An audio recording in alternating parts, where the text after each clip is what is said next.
izina ry'Imana Data na Mwana na Roho Mutagatifu.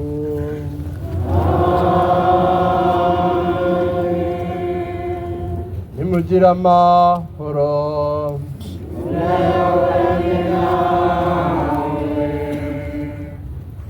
Bavandimwe, muri hango icyumweru cy'amashami, umweru cy'ububabare bwa Nyagasani, turatangiza umutambagiro twibuka Yezu Kristo yinjira muri Yerusalemu nk'umwami w'amahoro, ashagawe n'imbaga y'Abayisiraheli baririmba Hozana mwene Dawidi, umukiza uje kudukiza. Natwe tubikorane ukwemera muri iki cyumweru twinjiramo amayobera y'urukundo rw'Imana rwadukijije.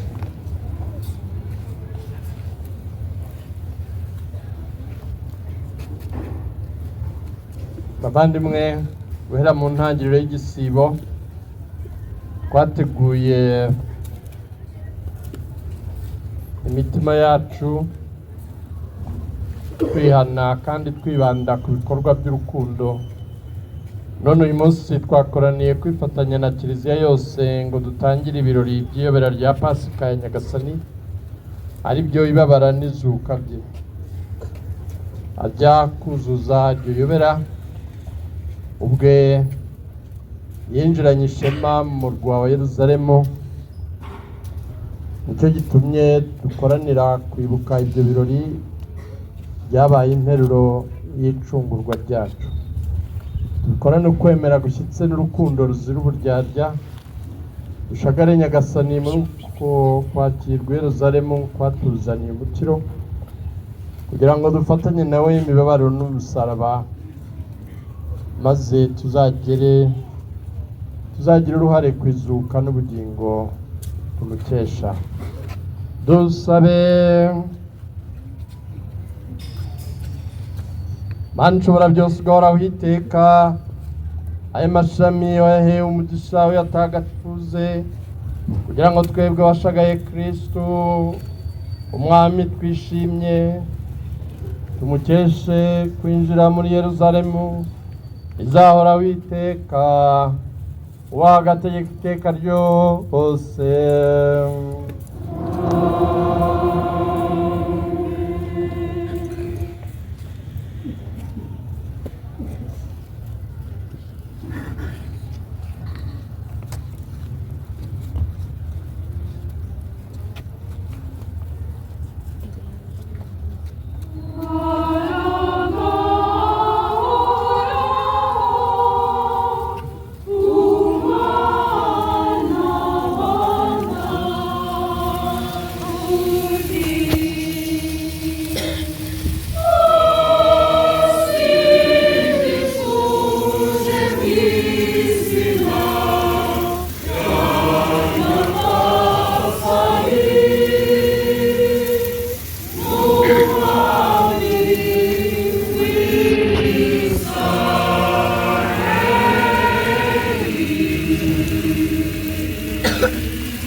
Nyagasani Yezu nabane namwe. Amagambo yo mu Ivanjiri ntagatifu uko yanditswe na Matayo.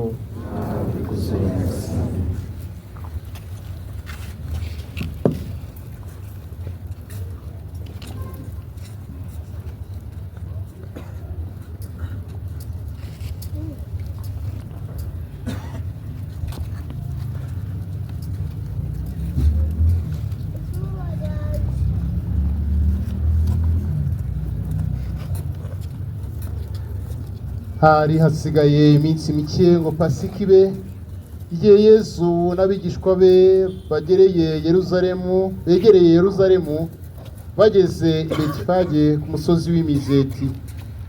Yezu yohereza babiri mu bigishwa be, arababwira ati nimujye mu mudugudu uri imbere yanyu, ako kanya nimuhagera murasanga indogobe iziritse hamwe n'iyayo, muziziture muzinzanire.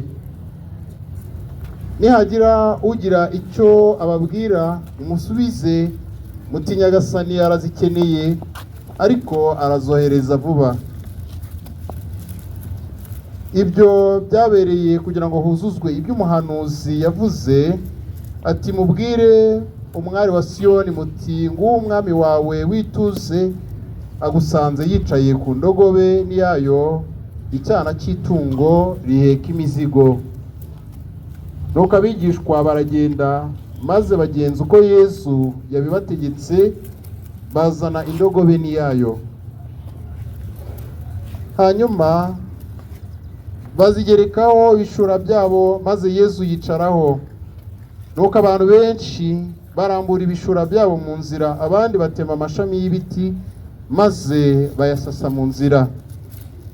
Nuko imbaga y'abantu yari imushagaye, bamwe imbere abandi inyuma, bose barangurura amajwi bati Hozana, harakabaho mwene Dawudi, nihasingizwe uje mu izina rya Nyagasani, Hozana nahabwe impundu mu ijuru. Igihe yinjiye muri Yerusalemu, umurwa wose ucikamo igikuba, barabaza bati uwo ninde? Naho rubanda ngo uwo ni umuhanuzi Yezu wo kuri Nazareti mu Galileya. Iyo ni Ivanjiri ntagatifu.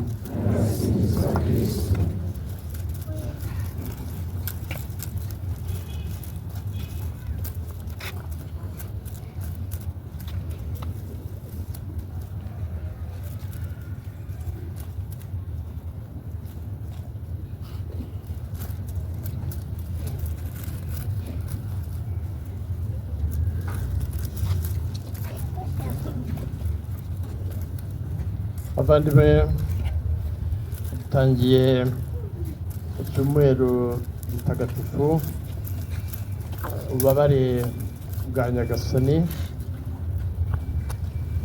Ni icyumweru twibuka Yezu Kristo yinjira i Yerusalemu mu cyubahiro, adusogongeza ku ikuzo rye mbere yo kwinjira mu bubabare n'urupfu, kubera urukundo dukunda kugira ngo aducungure. Twifatanyije na Kiliziya yose ku isi kuzirikana urukundo rukomeye Kristo yatugaragarije kugira ngo atubumbire hamwe mu muryango nk'abavandimwe. Yezu abwira abigishwa bati nimujye mu mudugudu uri imbere yanyu, ako kanya nimuhagera murasanga indogobe iziritse hamwe n'iyayo, ziziture muzinzanire. Nihagira ugira icyo ababwira musubize muti Nyagasani arazikeneye, ariko arazohereza vuba. Nyagasani ni umuremyi n'umugenga wa byose na bose.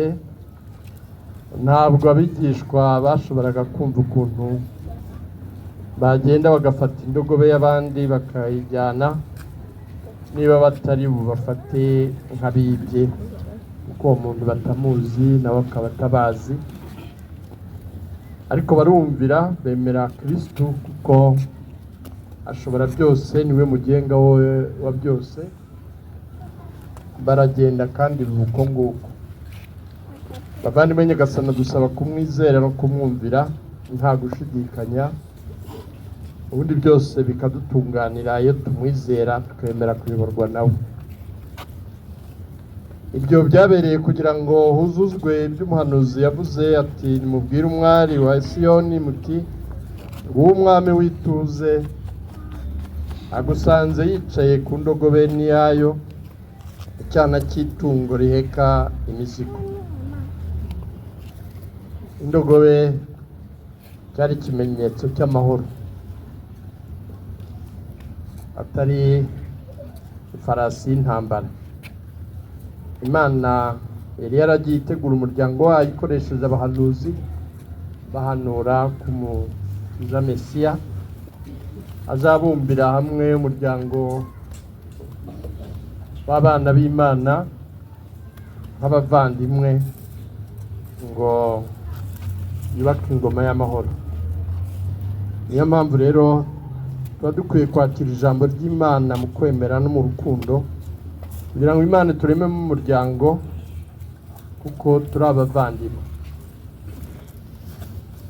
Ariyo mpamvu Nyagasani yaje kuduhishurira uru rukundo rukomeye rwa kivandimwe rutubumbira mu muryango umwe w'Imana.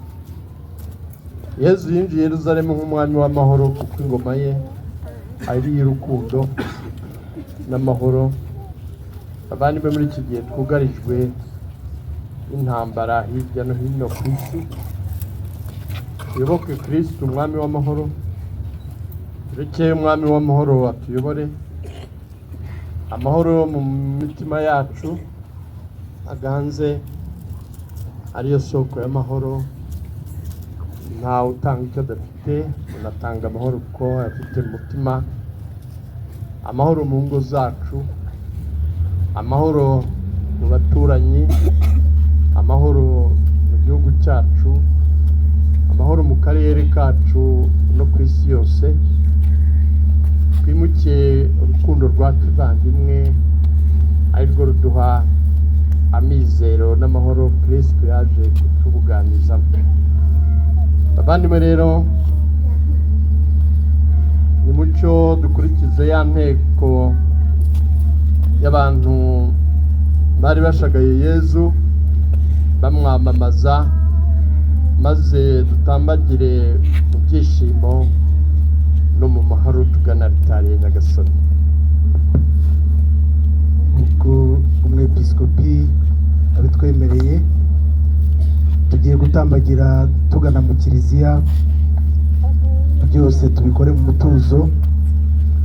Harabanza icyotezo, utwaye icyotezo, hakurikireho utwaye umusaraba, hakurikireho abahereza, hakurikireho abasaserdoti bashagaye abepiskopi, hakurikireho abaririmbyi nyuma y'abepiskopi, hanyuma natwe abakristo.